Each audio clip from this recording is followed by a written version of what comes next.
Welcome to the Writing Westward podcast. I'm your host, Brennan Rensink. On this episode, we have a conversation with historian Benjamin H. Johnson about his book, Escaping the Dark Gray City, Fear and Hope in Progressive Era Conservation. Thanks for listening.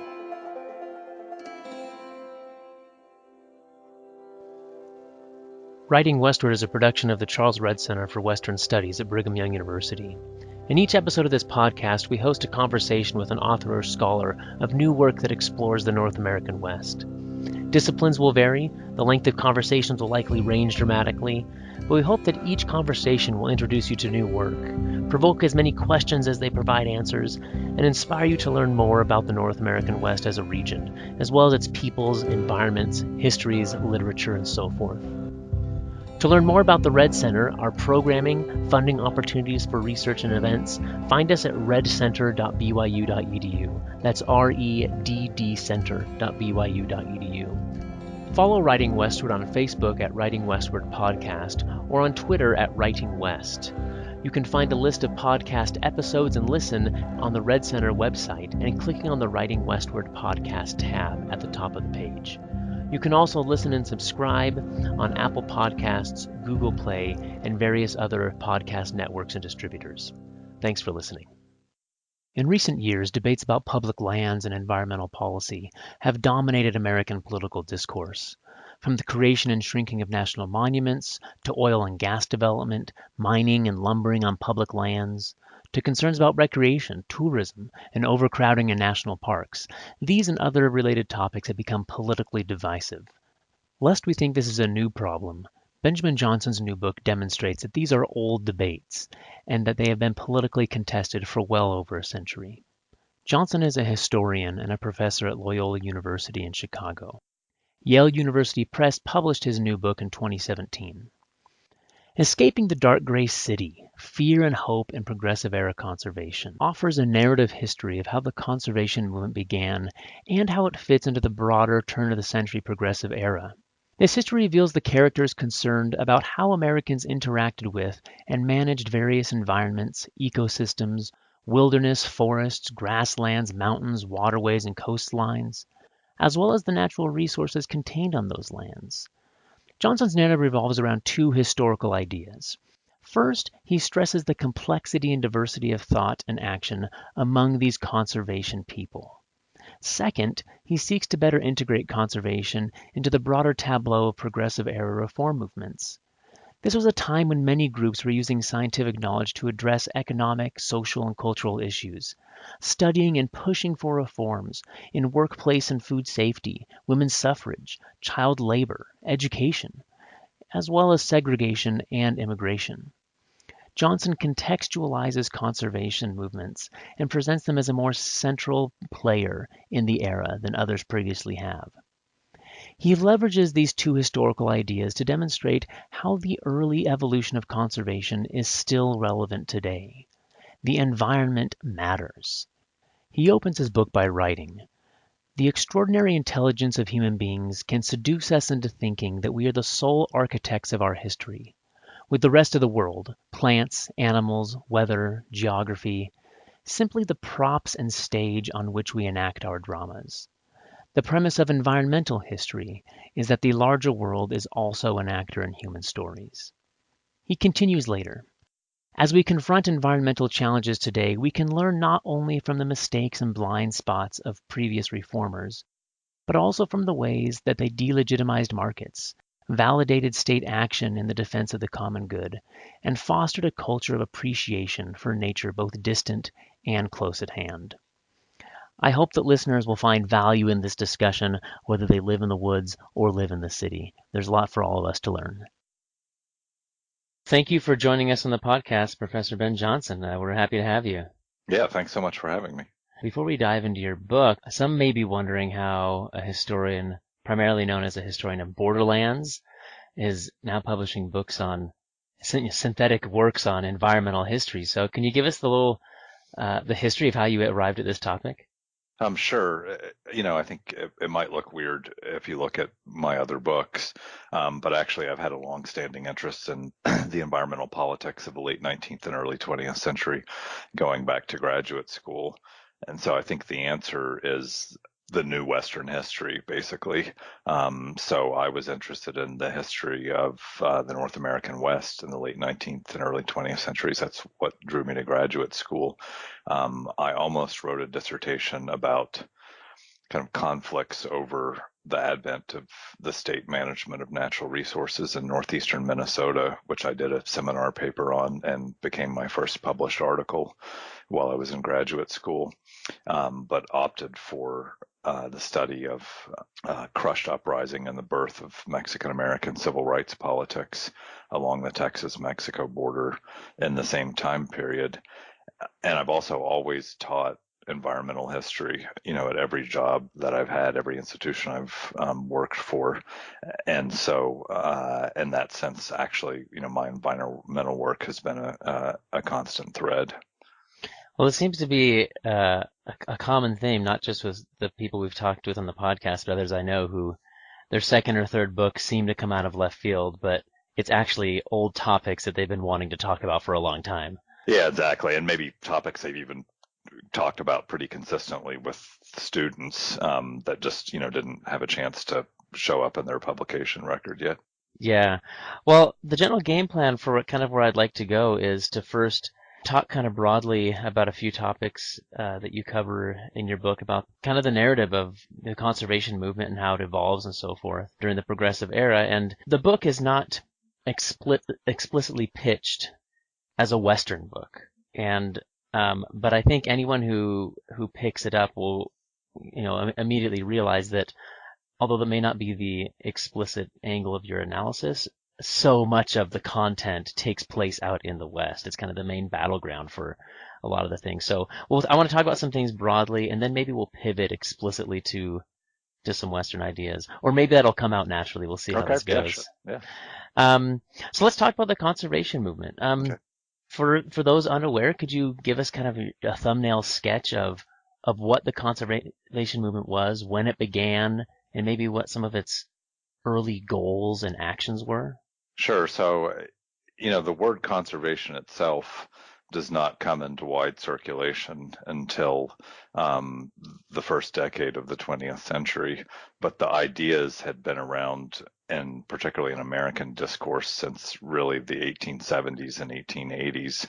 And I think the key idea of conservation is the sense that humanity, both in North America and elsewhere, had reached the point of being so numerous and so technologically advanced, right? You think about heavy industrialization as the key forces with things like railroads, steel smelting, heavy manufacturing, and the consequent urbanization of the population of the most, economically developed countries. So that humanity had become so powerful and so numerous that it risked really fouling the non-human world in a way that would be problematic both for the continuation of advanced industrial society, and economic prosperity, but also for non-human nature as well. So you think about things like the near extinction experience of the American bison, or the extinction of the once just absolutely massive population numbers of the passenger pigeon. So you start to get people on the American scene in the 1870s and 1880s, warning about these things and saying, we need to actually be careful and deliberate and self-conscious in how we humans relate to the non-human world.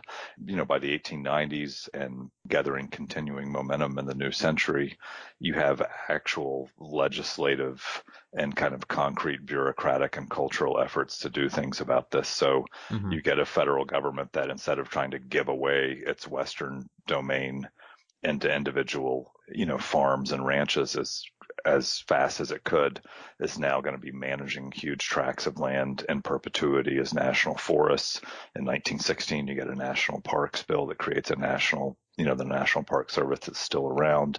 You get all sorts of laws on the federal level about the hunting and, commerce and endangered bird species and other bird species. And you have organizations like the Boy Scouts and the National Audubon Society that are working in part on legislative measures, but also just fostering a kind of awareness and what, we might today call a kind of environmental ethic among their members. So you got a kind of roaring conservation movement, I would say, by the early 20th century. So for those really early people, you say in the 1870s and 1880s, they're fighting somewhat against this long-standing myth of superabundance, right? That North America, there were just so many bison or so many trees, there's endless natural resources. So how are they making that early pitch to their fellow Americans that we need to be more aware, more careful with natural resources? I think it's twofold, and I think it's both an argument that's about nature and it's an argument about society. And one of the things I'm trying to argue in this book is that this whole idea that we have from the last generation of environmental historians, particularly Western-oriented environmental historians, that early American environmental traditions from this period sort of failed to take into account issues of social justice. I'm kind of arguing that that's wrong, or at least it might apply to some people, but it's overstated and it's not an accurate generalization about conservation as a whole. So I think you see people like George Perkins Marsh, who has long been recognized as a forerunner of conservation, who tragically is not a Westerner, but is nonetheless very influential, writing from the perspective of New England, talking about deforestation and talking about the ways that actually the fertility of the land and its ability to support agriculture in perpetuity is being dramatically diminished by overcutting of forests and erosion, and that if we don't pay attention, we might end up like large portions of the Mediterranean world in which he had lived while serving as as a U.S. ambassador. So that's a part of the argument, right? And you have natural scientists who start pointing to things like the bison and the passenger pigeon as a further example of that, or erosion in California goldfields. The other part of the argument that I think is equally important and that actually comes to the fore most quickly in the West is the argument that not only do you have the destructive use of natural resources, but you also have the monopolization of them, and that this is tied to growing economic inequality. So one of the big surprises of writing this book to me was how hugely influential the author Henry George was on subsequent conservation. And so he's warning in the 1870s and 1880s, he writes this book called Poverty and Progress, which was in its time as well known as at least in the English-speaking world, was as well known as the writings of Karl Marx, where he warns that the monopoly in land, especially in urban land, is kind of undercutting and destroying the egalitarian promise of the United States. And he's not quite a full-blown conservationist. I don't know that you can call him that, because he doesn't have so much this first key idea of the destruction of nature or the scarcity of natural resources that will drive most later conservationists. But he does introduce these questions of monopoly and inequality. And he also introduces this question of the kind of alienation of urbanites, especially poor urbanites, from nature, and laments that they have kind of no access to the wider world of creation. Why is that a problem, according to him? Because we need this. I mean, he thinks, human beings, in a sense, I guess you could say he thinks that human beings are a part of nature, and that they're unhappy. They're alienated from nature in a kind of psychological and aesthetic sense, as well as, not having the access to, to hunting, to gathering, to land, to have some measure of economic independence on. And, that really comes out of his experiences watching land monopolization in California. So there's the early argument about conservation, I think, is both an argument about nature, but it's also, for most people, an argument about society. Yeah, I think this one thread is the one we're most familiar with, kind of progressive era turn of the century fears about urbanization and industrialization, and that so many Americans, especially new immigrant Americans, are living in poverty and urban settings, which are, the cities are the centers of vice and corruption, and that more and more Americans are living in that setting instead of, the yeoman agricultural farmers of yesteryear, and that kind of driving this turn towards nature and conservation. But I think most of us have heard much less about kind of the economic concept that you're bringing in, which is also a part of, so much of the progressive reforms and movements are these fears about monopolies and about economic inequality. And so can you, I wanted to eventually get to how, because part of what your book tries to do is more tightly to bring the conservation movement more firmly into our narratives of the progressive movement. I think you mentioned a few times that the conservation movement is generally discussed of as part of the progressive reform era, but kind of, like the redheaded stepchild that we don't give much attention to. And I have redheaded kids, so I can say that. Yeah, right? I wish I'd that phrase in the book, actually. I'll have to try to fit it into the next. Maybe for the second edition. There we go. Yeah, so can you give us some context? Again, some listeners I think most have heard about the progressive era and progressive reform movements, but how does conservation fit into that broader context? And how are you trying to say, no, this is a more central part or a bigger player than we've talked about before? Yeah, sure. No, that is one of the big goals of the book. Progressivism is a kind of diverse, complicated, even chaotic movement, if you even want to call it a movement. Yeah, I always tell my students, like, they're not card holding members of the progressive movement. It's kind of this large nebulous atmosphere, right? At some point in the 19 teens, you get a progressive party, but many people who would have considered themselves progressives were never in that party. But I think in general, I think of progressivism as a response to the problems created by the industrialization of the United States. So they're interested in monopoly and the dangers of monopoly. And so this is created by the extraordinary power of the new industrial corporations, especially railroad companies and oil companies. They're interested in questions of food and drug safety and awareness, right? In a time when now most of the population is actually getting its food is buying its food, right? Instead of growing it, yeah. Right, instead of providing it for themselves. They're interested in different ways in the labor question, right? The status of wage laborers for these new industrial corporations. They're interested in how the United States is going to incorporate an extraordinarily diverse set of immigrants, right? Mostly from Eastern and Southern Europe at this point. And, their answers to these questions are not all the same by any means. But I think they have in common the shared sense that American political traditions and American culture and American governance needs to be updated for the new realities of an industrial era. And in that sense, it's exactly the same sense of conservation, right?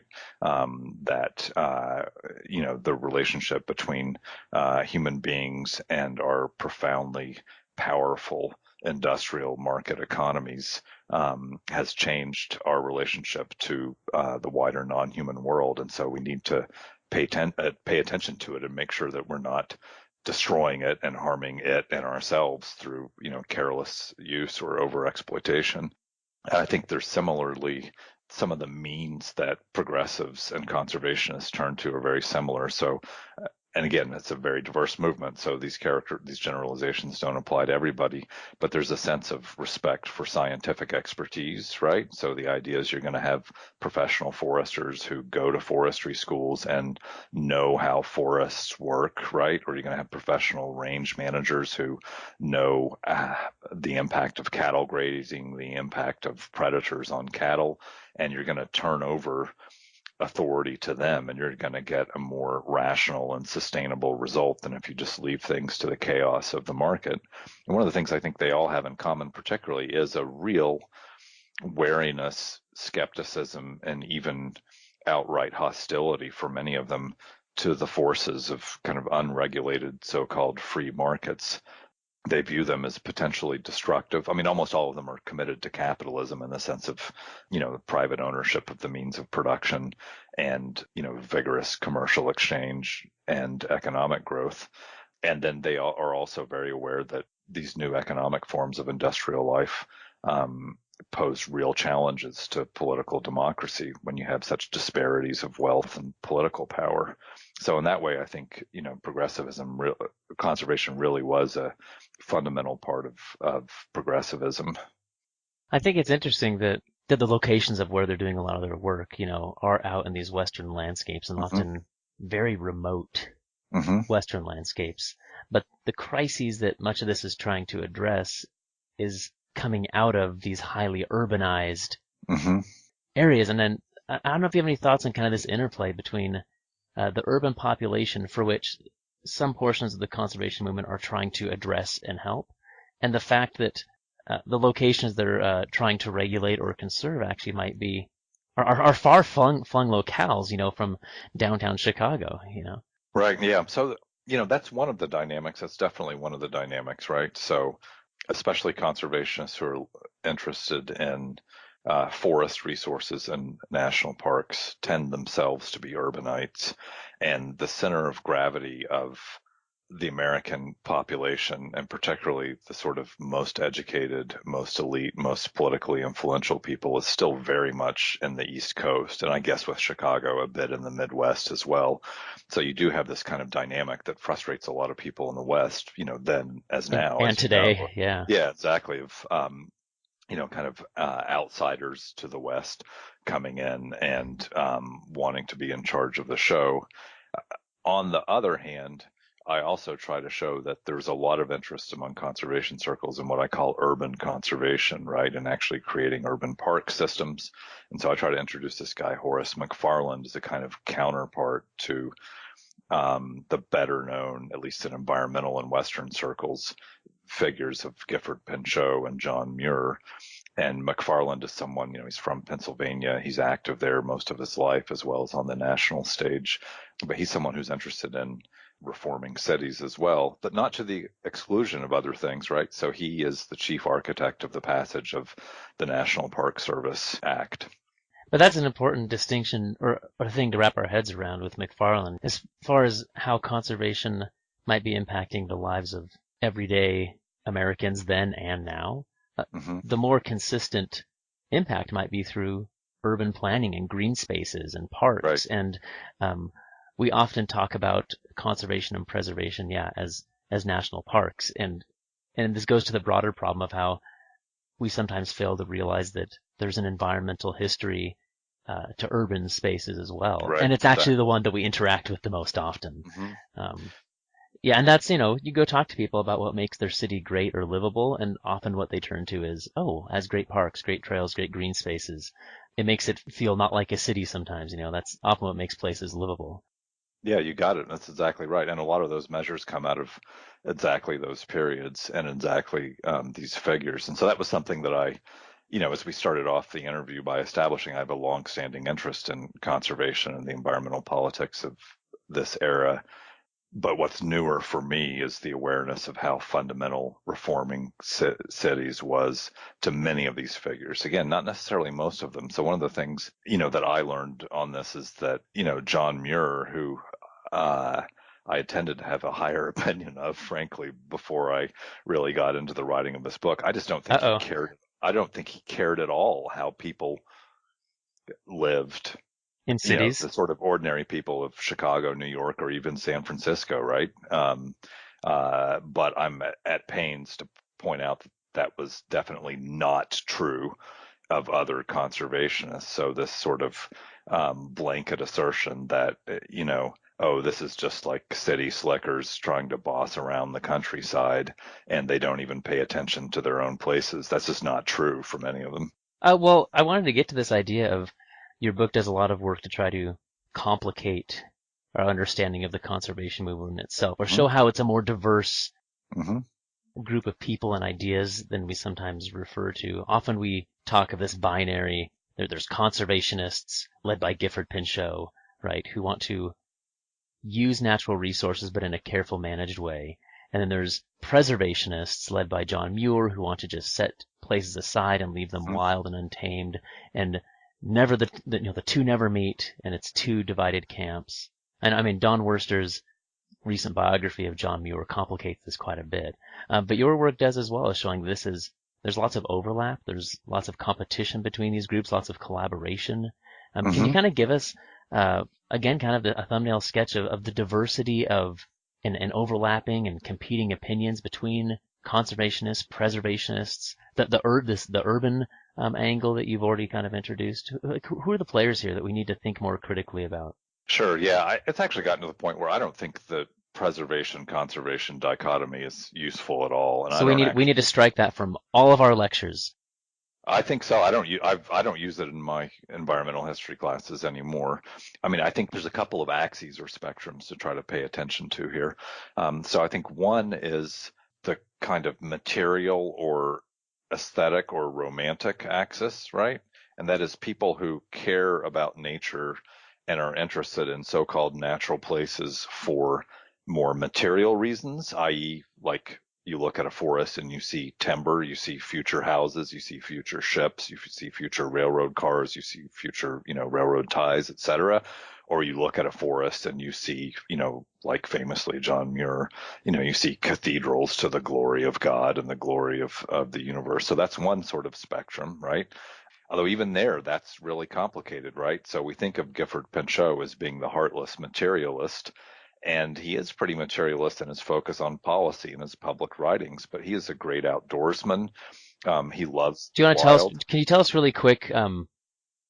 Maybe we need to establish who these Sure. characters are. So who Okay. is Yeah. John Yeah. Muir and who is Gifford Pinchot? Sorry, then we can get back on your train of thought there. Right. So John Muir is perhaps most famous as the founder of the Sierra Club in 1892, and he is, what might be called the leading American nature writer of the late 19th and early 20th centuries. He's an amazing explorer, traveler, and he writes, these beautiful odes to the wild places of North America and indeed beyond. And he's been a leading saint of the environmental pantheon since he was alive and for the century and a few years that he's after his death.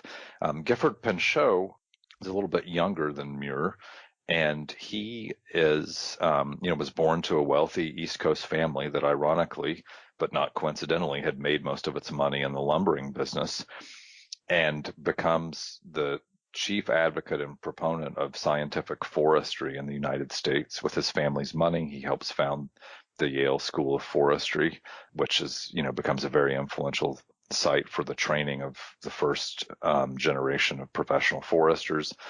And Pinchot, working closely with his BFF, Teddy Roosevelt, of course, becomes president, worked to create the public domain, right? To permanently have the federal government permanently in charge of managing millions of acres, for Pinchot, most importantly, under the rubric of the National Forest System, of which he becomes the first chief in the early 20th century, but then also later under the National Park System and what becomes the Bureau of Land Management.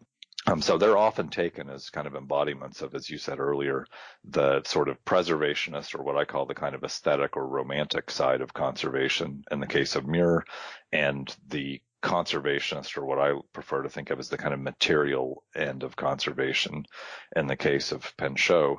But even that is really complicated, right? And so both Muir and Pinchot share some basic assumptions. They both want, for example, the government to manage vast acreages of wild nature. Now, they may want the government to do different things with that, right? And they famously split over whether Hetch Hetchy, the valley next to Yosemite, should be turned into a municipal reservoir for the city of San Francisco in the early 20th century, or whether it should remain a beautiful valley, right?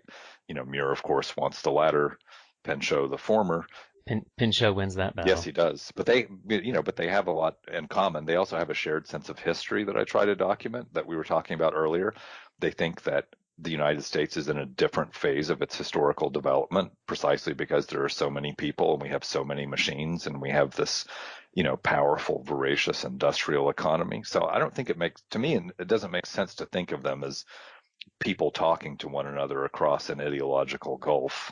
I think they have much more in common in terms of how they view the world and how they view the connections between human beings and non-human nature than they do that separates them. But so that's kind of one axis, is right, in my mind, is the material versus romantic end of conservation. The other axis, I think, is the question of landscapes, or the question of location. What is the proper field of conservation? And I think there are some people that really had their focus relentlessly on the countryside, right? A supposedly more natural place, less altered by humanity, seemingly, than cities or suburbs. But there are other people like Horace McFarland, who we mentioned earlier, who are very interested in cities and in the ability of urbanites to have direct access to nature.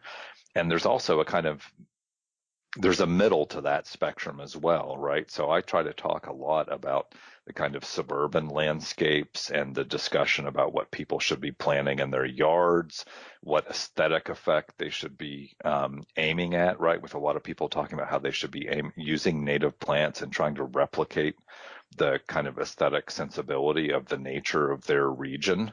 And so this is, particularly important in the Midwest, where you have this set of champions of the kind of aesthetics of the prairie that we often associate with the world of architecture, Frank Lloyd Wright and others, but which is also very important in questions of environmental management.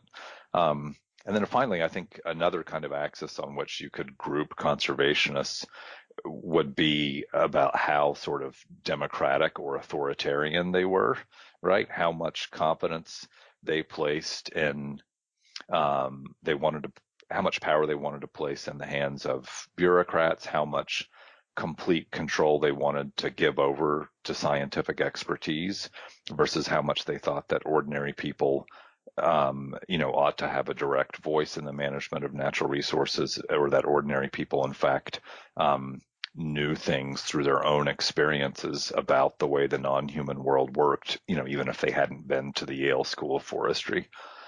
So at the end of the book, I'm talking about this really interesting guy to me, Stewart Edward White, right, who warns about the dangers of the kind of extreme fire control measures that people like both Muir and Pinchot actually wanted the government to take. And he says, look, we shouldn't try to manage these places too tightly. There are things we don't know. And there are things that the scientists, maybe they think they know more than they should. Maybe they should listen to people like me, or even, maybe they should listen to Indians, right, who don't have formal scientific knowledge, but who know a lot about the way the natural world works. So yeah, I kind of think of it as being three axes, right? The material versus the romantic, the kind of spectrum of urban spaces versus wild rural nature, and the question of kind of, more democratic or populist, or more kind of technocratic, or even in some cases outright authoritarian. So do you view this as one of the main contributions of your book? I mean, you're offering kind of like a synthetic narrative of the conservation movement, right? Which is useful for all kinds of reasons. But is this one of the points you're hoping that will land harder with a lot of people? The diversity. It really is, right? So I want when people make an assertion, conservationists believed in eugenics and white supremacy, for example, I want that to be an untenable assertion now. I want them to say some conservationists, or even better, a small group of conservationists circled around figures like Madison Grant believed in this. There are things that they held in common. There are generalizations we can make about the movement, but I want to muddy the waters a bit. That's what all good history does, right? We're just muddying the waters and making a mess of things. Yeah, some things you want to make simpler and give people a kind of straightforward handle and explanation, I think, and other things you want to say, no, like it's not so simple, it's more complicated. And so, I'm trying to do both on different questions. Well, I wanted to get here later, but maybe we should jump in right now. I think one of the values of having messy, complicated history is the fact that we live in a messy, complicated present, right? Yes. And there are so if you describe these three axes, I don't want you to, or maybe I do want you to get on a contemporary political soapbox. I don't know. We'll see where you take this, but that's very hard for me to do, Brendan. Let's say we use these three axes, right, as a way to understand the conservation movement, how it evolved, how the later kind of environmentalist movement evolved. How can we apply this more complicated understanding to the very messy contemporary a discourse about public lands or wilderness or resource management, all these things. How can this inform us today? Yeah, so I think I see a couple of ways, and I definitely wrote this with contemporary environmental politics and contemporary environmental problems in mind. And I'm a big proponent of thinking of the conservation history and the tradition of American conservation as a living tradition, right? As one that speaks to the present and as one that we can learn from. Not learn from necessarily in the sort of simple and straightforward kind of hagiographic way of the first generation of environmental history, which was more like, this is the lives of the saints, right? We're going to study Gifford Pinchot and John Muir and others, and we're going to go out and be little Muirs and Pinchots, although I think they're compelling figures because they spoke to pressing environmental and, especially in the case of Pinchot, social questions that are still very much with us, right? So it's not just, let's go back to the glory days of the 1890s and we can solve all of our problems. I do think the extent to which conservation was bound up in a wider movement to sort of domesticate and humanize capitalism, that movement being progressivism, is very instructive to contemporary environmental politics today, right? So it is it's impossible for me to see how you effectively address or minimize the potentially catastrophic result of global climate change, for example, without somehow taming capitalism as a whole, and particularly without somehow limiting the extraordinary influence of private and corporate wealth on the American political system. The one requires the other as a prerequisite. And I think in this way, the progressives give us something of a roadmap, right? They made a sustained and successful, in many ways, case of the dangers of unregulated laissez-faire capitalism. But I also want this, getting back to the theme of complexity, I also think that any self-conscious political tradition should learn from its own mistakes. And I think that is true in general of American democracy, of Christianity, and I think it's true of conservation. And so I try to also write in the dark chapters of conservation.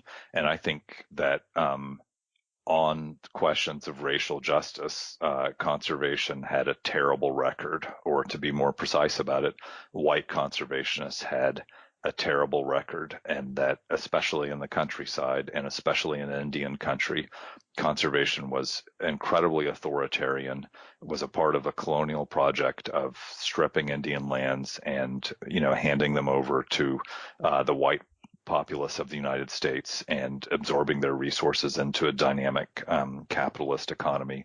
These stories may be now better known to Western historians, right, than some of the other stories in the book, but this is, Indian removal from virtually all national parks, right?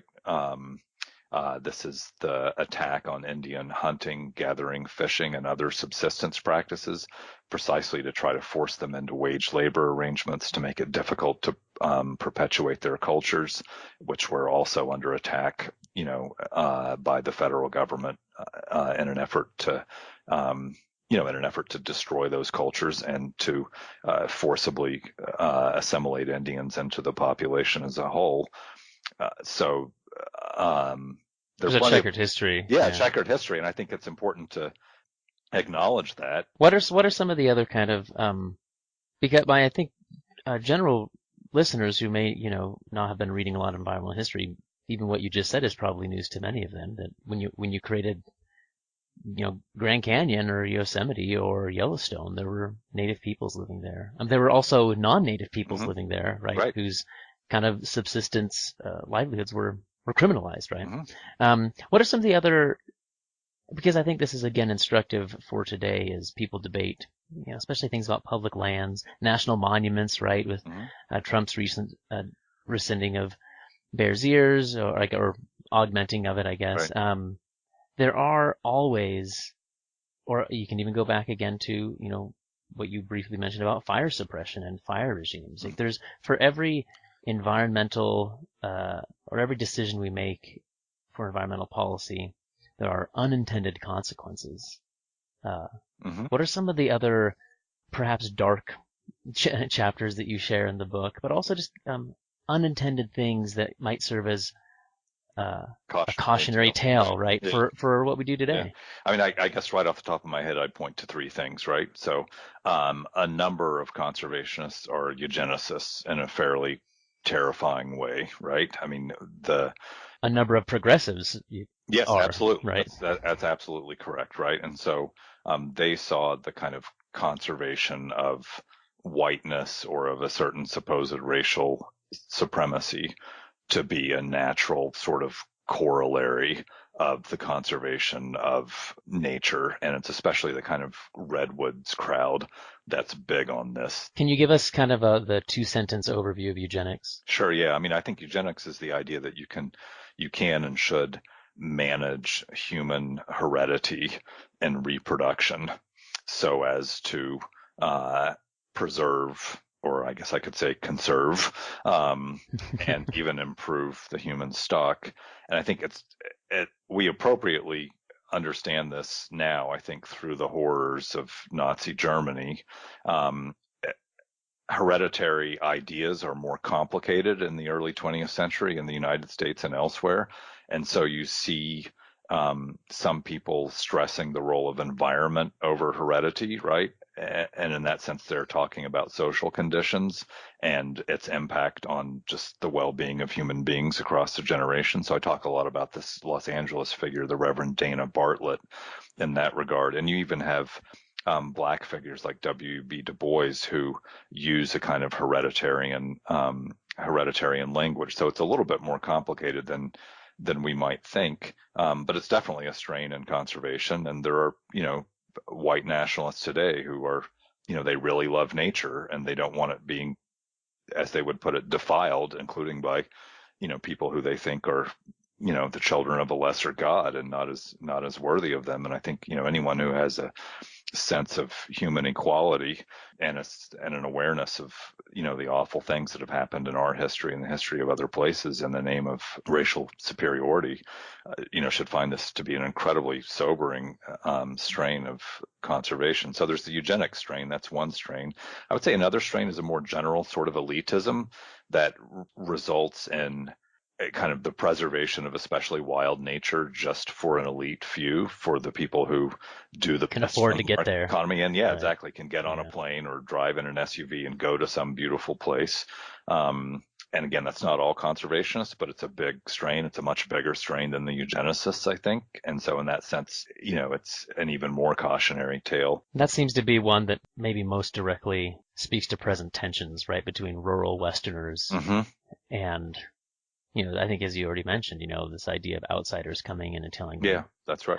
how an outside power, the federal government, is going to manage their land. There's true. kind of that elitism thing. Yeah, and just sort of urbanites too, right? So to what extent do environmentalists who like wild nature pay attention to the situation that you can't drink the public water in Flint or you'll get lead poisoning? Well, if you're not paying attention to that, I think you've got to ask yourself, whose well-being are you concerned with and whose well-being are you not? And then I think so there's the eugenic strain, there's the kind of general strain of elitism, and I think there's the, what I would call the kind of hubris or mastery strain, right? So people like Pinchot, I think they think that they are so smart, right? They're the most highly educated, powerful members of an unprecedentedly wealthy, powerful society. And I think that they really understand how nature works and they understand how to control it for the benefit of all. And so I think they believe things that are just hard for us to take seriously today, but were sincerely and passionately believed in by humane, sensitive, and extremely intelligent and well-educated people. So they look at how destructive forest fires could be, right? The loss of lives, in some cases sweeping away entire towns, the incredible loss of the economic value of the wood products. And they think, we're just not going to have fires anymore, right? We're going to outlaw fires, right? And Pinchot goes so far as to say the first duty of man is to control the earth upon which he lives. And they take a similar attitude towards predators, right?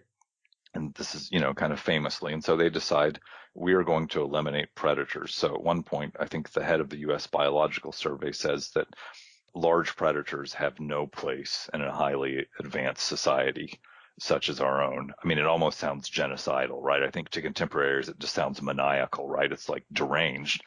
But they sincerely thought that. And so And it that's, seems like today, generally, it seems like that's really bad science. yeah, exactly. I mean, I think But this, you're saying the smartest minds in the room, they didn't just hate big animals. Like they felt they had good scientific ground upon which to build these ideas of fire suppression or exactly. Yeah. predator control. Yeah. The problem is not that they were bad scientists. The problem was that that was what science at that point had concluded. And again, I show, again, as we established earlier, conservation is complicated. I show from the beginning dissenting voices, people saying, don't be so sure we know everything. And you start to hear those voices, more and more loudly. But I do think that latter point is maybe the biggest way in which kind of contemporary environmentally sensitive people, who would call themselves environmentalists have really actually parted from the older tradition of conservation. But so you're saying that today we don't know at all? Like the hubris is still a problem? I I think, thought modern science has all the yeah. answers. But I think people have a much more modest sense of our ability to control and manipulate natural landscapes, and that they're much more inclined to have the de facto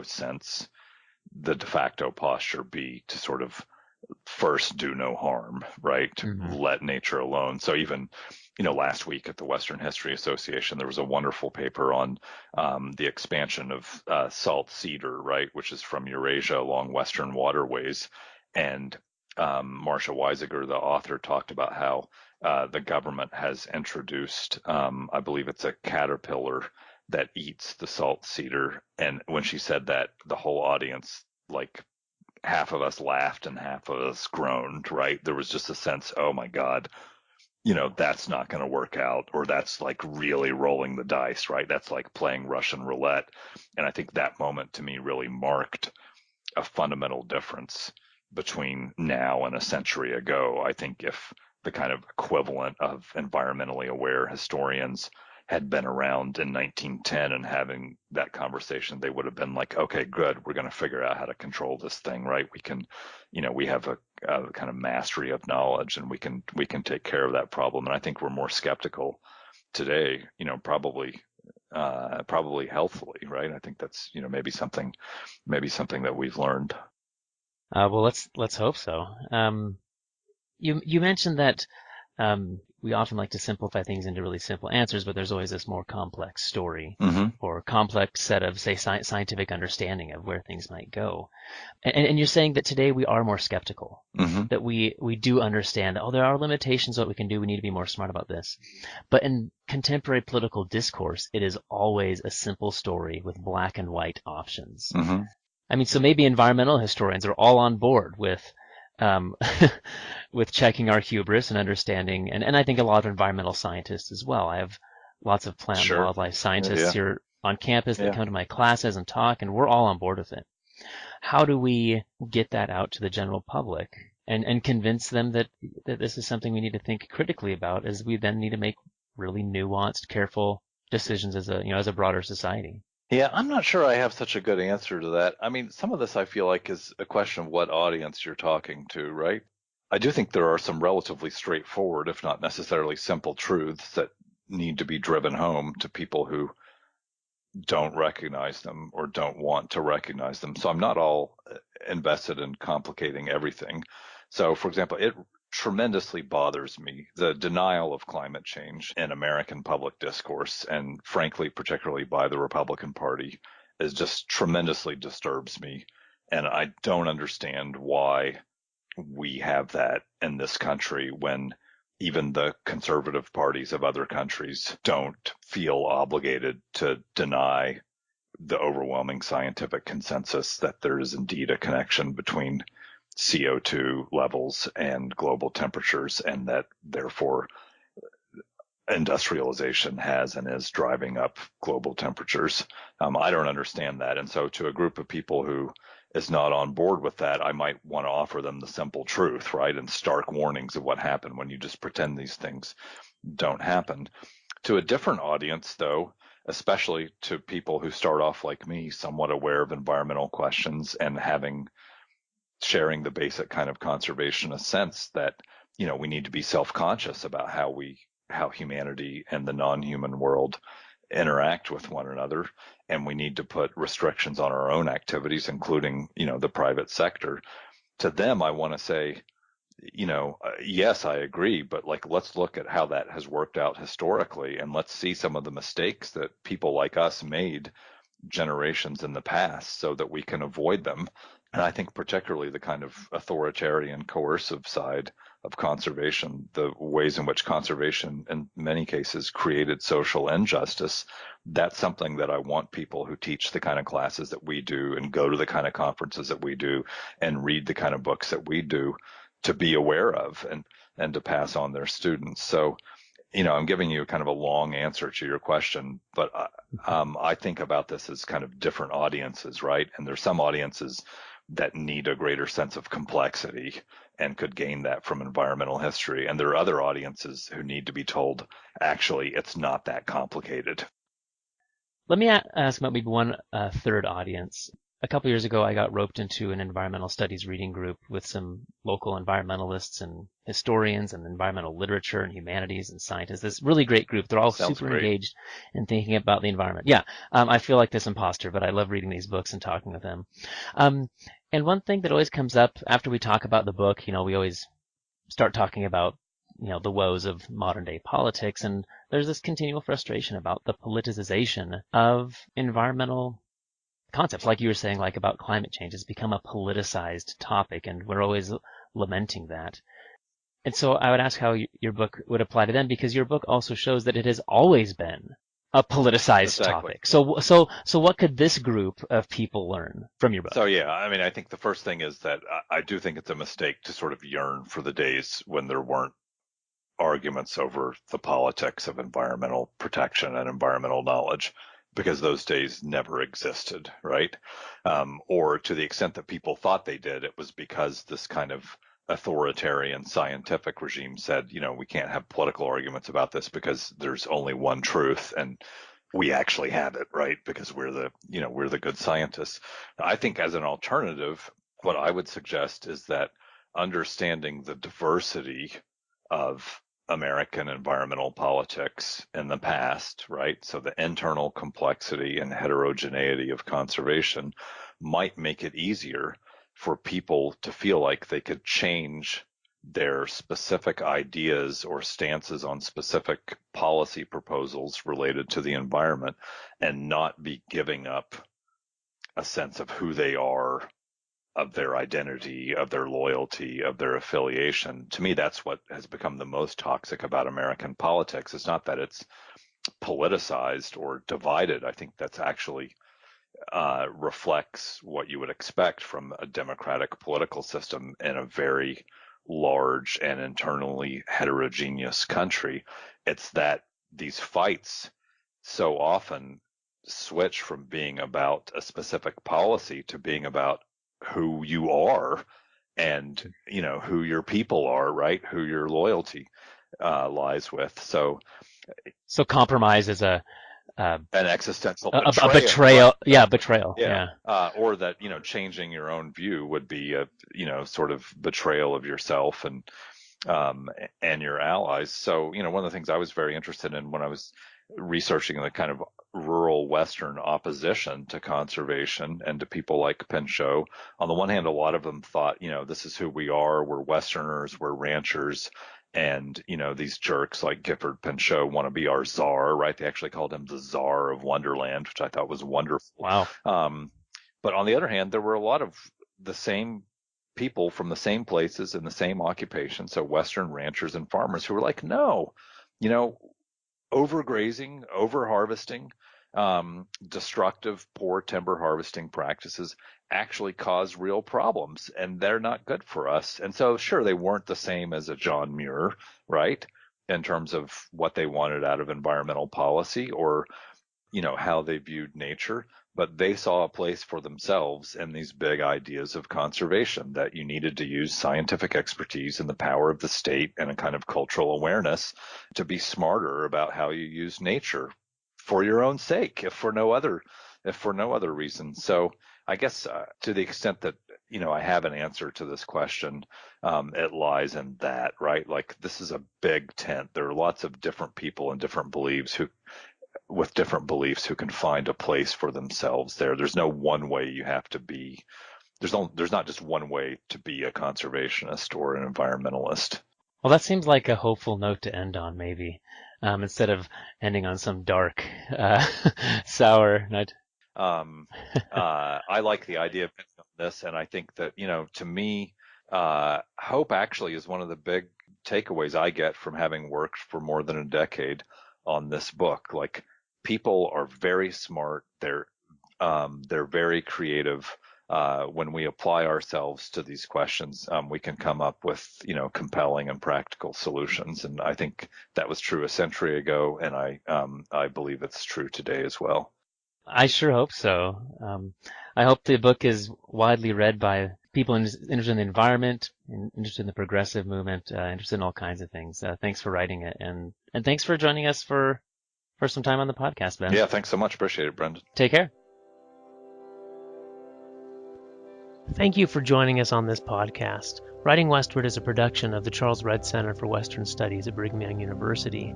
I'm Brendan Rensink, and I serve here as the host, producer, and engineer, and pretty much everything else of the podcast. So if you have any praise or critique, I guess you can probably send it my way. I also serve here at the Redd Center as the assistant director and as an assistant professor in the Department of History. So please contact me if you have any questions, not just about the podcast, but about the Redd Center, our events, our funding, or anything else. Our theme music was provided by local Utah composer Micah Dahl Anderson. You can find him at micahdahl.anderson.com. That's Micah, D-A-H-L, Anderson with an O.com. I'll go ahead and include a link in the episode description. If you live here in the Intermountain West, let me also mention our digital public history project, Intermountain Histories. You can visit it at intermountainhistories.org or download the free mobile app by searching for Intermountain Histories on your Apple or Android devices. With this website and free mobile app, you can explore and read carefully curated histories of the region, complete with archival photos, bibliographies, and more. Each is researched and written by students and professors at universities around the region. Otherwise, please subscribe to the podcast or follow us on Facebook or Twitter to receive notification when the next episode goes live. We have many more fascinating conversations on the horizon and hope that you'll join us.